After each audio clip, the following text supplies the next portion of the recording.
somewhere in all of this is a lined version. Okay. Basically takes a sheet of paper, divide it into boxes. I'm sure that lots of you have done this, and have them just write their text, print their text, write their text in this pattern. So it keeps it down to run-on sentences or one whole page this big, which I got at the beginning, and I learned very quickly. Like I said, and the whole thing was full, and they said, that's for that page 4. And then, of course, I was a guest in the school, and I had to edit this. Well, I learned by the next time I ever went into school, I divided that into boxes. Okay? So it was pretty obvious. So I will walk around again very quickly. And no matter how big the table is, I lose stuff. So you're going to have to bear with me, because I can't find my edited version now. There it is. Okay. I'm just going to show you that. And what I really did is I rearranged their storyboard. I didn't change it. So one thing about when I'm working with kids, I will not change their idea. I will make a suggestion. If it's really not the greatest story, what I'm going to say is that. Maybe you could work on the ending. If they won't respond to it, then that's it, I don't care. But I will have no problem with rearranging the sequence of things, because it's still their artwork and it's still a story. And sometimes actually the first picture is better at the end and the last picture is better at the front. So I'll draw that and put big arrows, and when they do it, they go away feeling good, it's still mine. But anyway, so here's the original, and here's some editing. Probably if you come in as a guest author illustrator, you can get away with more than the teacher. Because if a teacher wanted to do this, like, so, you know, here's this guy who's the expert, so he can do what he wants. But occasionally I see the tears welling up, and then I stop, okay? Right? We're going to do this, we're going to do this. Okay, so then that's it. Then I just right away say, no, we're not. We're going to just do this. So obviously you have to be, now, that child might learn how to work with a professional publisher and editor, right? But certainly not maybe in grade 3.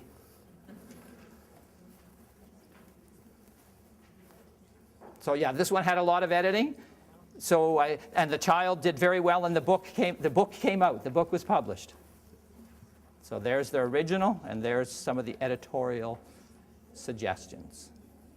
So you are going to have to, I'll come around to see you folks in a minute. All right. I mean, I could put this up on an overhead presentation. I haven't done a presentation for so many years. The last time I was not familiar with the technology, so maybe if I've invited back, I'll have to do that, right? But I think this is nice. It's personal. Do you want a question? No, I'm just commenting on how clever it is to get them to use the right text in the same boxes. That wasn't at first either. So if you look up here, I'll do a little bit of storyboarding. Okay. Let's continue with this one.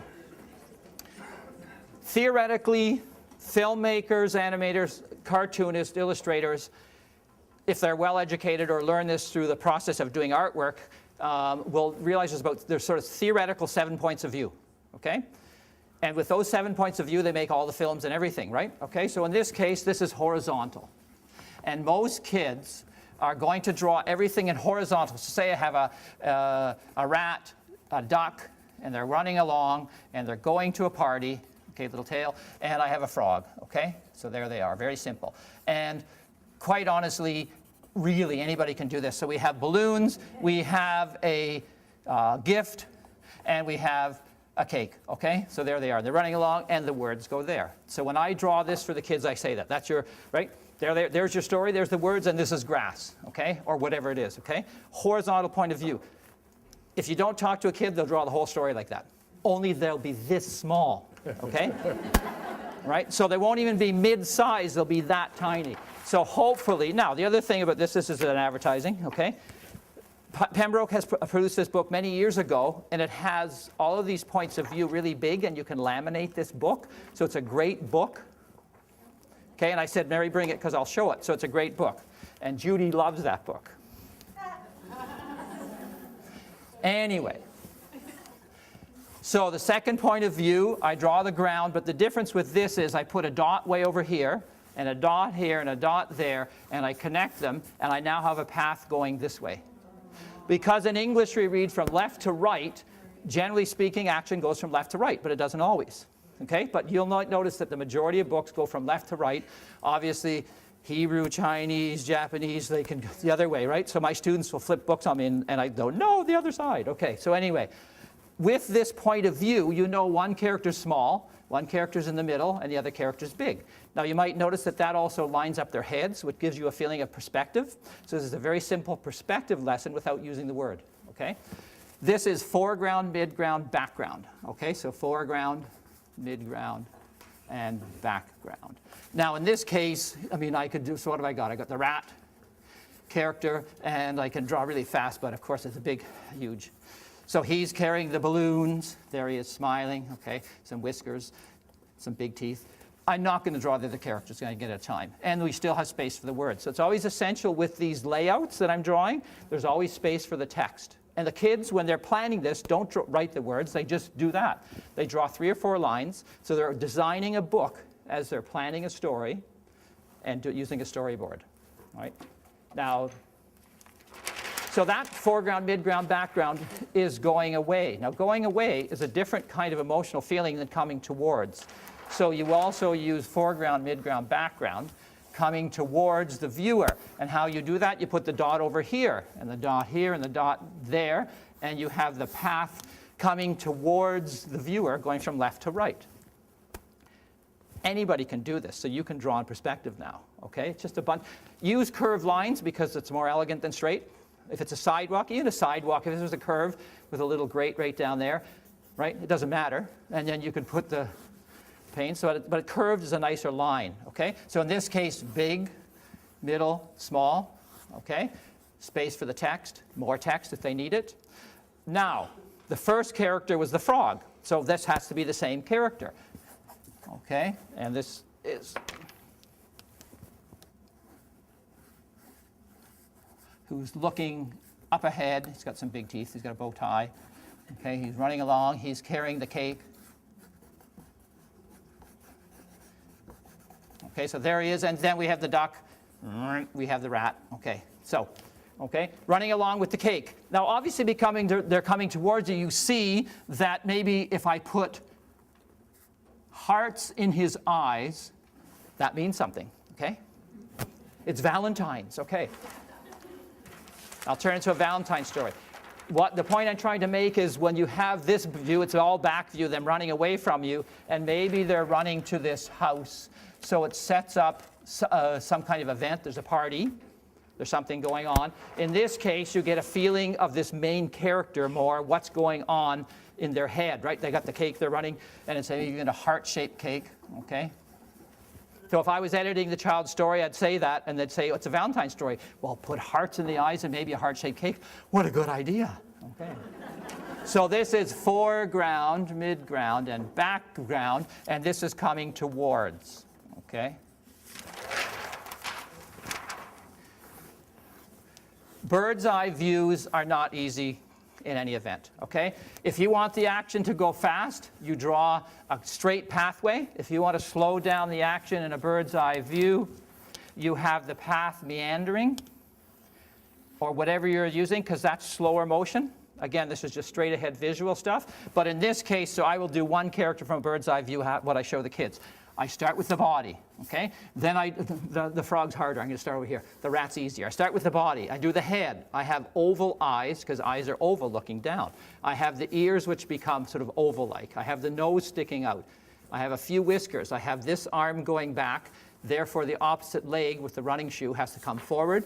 The heel on this shoe goes back, okay? And I have it correct, okay? And so in this case, so he's running. I have it wrong. Okay, so I got it wrong. All right. Because it's opposite, okay? It's opposite. Right? I look at that, I thought, wait a minute, something's very wrong with that, okay? This guy's going to fall down, okay? So I have the balloons extended up into the air. The words would go here. I could still get the other two characters in there. I'd have to definitely do some visual editing on that one. So a bird's eye, though, what it does is it gives you that overview. And it's kind of nice because, say, in the worst case joke, there was a banana peel here, and this character's foot was just going out, and his head was turned because he's looking back at the frog, at his friend as he's carrying the cake, right, the heart-shaped cake, and he's going to step on the banana peel. The characters don't know, but the reader knows, Okay, all right, so bird's eyes are fun. When kids, when they will give it a shot, they can have some real fun with it, showing things all over the picture that the main characters do not see. And these are film techniques, right? So bird's eye. I'm taking up your break, is that okay? I do this as fast as I can because this is coffee time, okay? Larry, fine? Okay. Sure.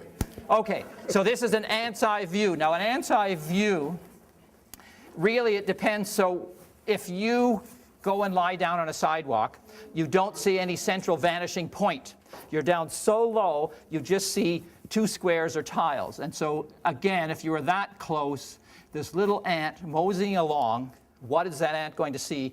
As a frog's running towards you, you're going to see a great big frog's foot, okay? And then you're going to have one leg going up here. And in this case, I say the kids draw a pear shape because that will allow you to get the body back there with the belly button. And in this case, the opposite arm comes forward. He's carrying the heart cake. And then you're looking up underneath, and this is tricky, but if they're willing to try, the heart's in the frog's eyes as he's running to see his girlfriend with a piece of gum stuck there because it's Toronto, okay? So there's some trees back there. You could even have a pathway back here with the other two characters, okay? Now this little ant's eye view, when I do this, I always have him on a little skateboard with a big motor and he's zooming across. It's because he's not going to get stepped on because he's so fast. He's zooming back and forth. So this is an ant's eye view with an ant. So we have ant's eye. Okay. And I'm wasting lots of paper, but I'm drawing at the top so it's more comfortable. As a matter of fact, Larry, I'll leave this up to you. These drawings are up for grab. You can raffle them, you can give them, you can do whatever, okay? All right, so. Close-up view. So a close-up, so say I have the frog character. He comes, here he is, he's smiling. Why frogs have teeth, but it's sort of fun. Okay, so he's smiling, and there's love in the air because there's his girlfriend, Froggerina. Okay, so there she is. This is my new books that are going to be big shots, Froggerina and Froggy. Okay, so, and here they are, there's love in the air. Now, and I always say to the kids, how can I make her a girl frog? What's the difference? A boyfriend, they say eyelashes, and that's it, eyelashes. And there she is, it's a girl frog, and occasionally lipstick. Okay, all right, so now, storyboarding is about telling the story without language. This double-page spread needs no language. And they're close-ups. And lastly, an extreme close-up. Extreme close-ups are used more in graphic novels and comics and occasionally in picture books, but hardly ever. So I can't remember the number of picture books with extreme close-ups except for a couple of mine because I, theorized all this stuff. Now, extreme close-up, what would that mean? So that might mean we're so close to the frog's eye that we see the eyelid, we see the heart shape of his. Okay, so there he is. We see the tears welling up in his eyes. You notice how emotional it is? So you just showed the power of extreme close-ups with a tear dripping down and another tear. And in the eye, or in the tear, which is too small, you see reflected here that the rat character is going off arm in arm with the frog girl. Okay, so there they are. Now this has to be an older book. This is a graphic novel, and if you get into grade 7 and 8, you love doing stuff like this. And if you get into high school, you love it even more. Okay, so anyway, so there's the dejected frog with his sad eyebrow, extreme close-up, which is the most powerful of all, and hardly ever used, but in comics and graphic novels, used a lot. And I guess the last thing I'll say is to add graphic novel information to this. Basically, you'll find it. There are more patterns for graphic novels, and all of this same point of view material is totally applicable, but you're just doing it within more frames per page. So anyway, that's the end of my time. I'm way over, so thank you very much. Okay, great. Thank you.